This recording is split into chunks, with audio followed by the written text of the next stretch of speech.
Kısaca aytganda bu bayramda oturup o'zimiz to'rt og'iz gapirmasak bo'lmas. Kitobxonlik haftaligi respublika bo'yicha O'zbekiston Respublikasi bo'yicha o'tkazilib turibdi. Ijod qaynoq kunlarda to'lib ketdi go'zal kitoblar, majnuntollar, jiyda gullarga. Qo'shtirnoq ichidagi go'zal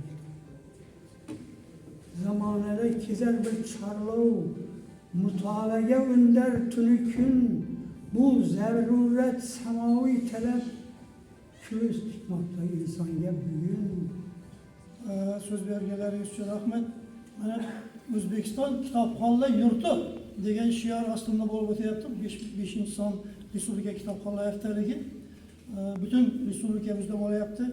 Shoirlar haqida she'r o'qib beraman. Shoir qalbida yashaydi. Tamam, siz charchamadingizmi?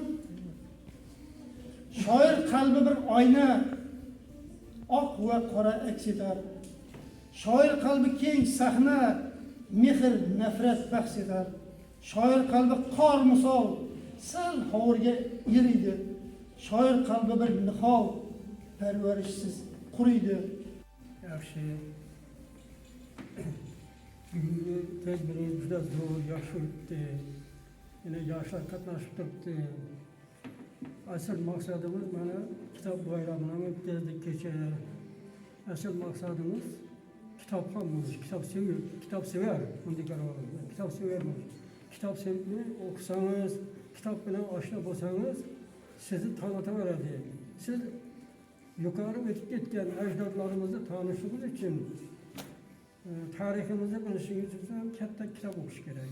Mana shunday bo'ladi. Nechadir 5-6 yillab yozib, keyin oxiri chanaga yana kitob o'qiy boshladim. O'sha kitob o'qib, keyin yozishni yurishtirib, ko'p kitob o'qidim bo'ldim.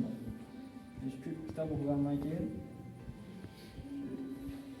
ijodda yaxshi bir natijalar bo'lib, ustozlar maslahatlardan olardim.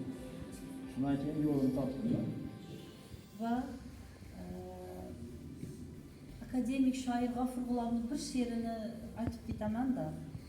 Majlisda muborak yuzingiz ko'rib, shoirning dovdirab qolishi mumkin. Qaysingiz Alisher, qaysingiz Pushkin, qaysingiz Nodira Lomonosovkin. Hatto aytmoqdaman dono avlodlar, xato aytmoqdaman dono avlodlar. Bu majlis egasi siz o'zingizsiz. Intigi olamning har bir mushkuli, hal bo'lmas mo'tabar bir so'zingizsiz. Siz axir osmonni olmoq bo'lsangiz, ne uchun yelkamni tutib bermayin deb ta'riflagan ekan. Ayniqsa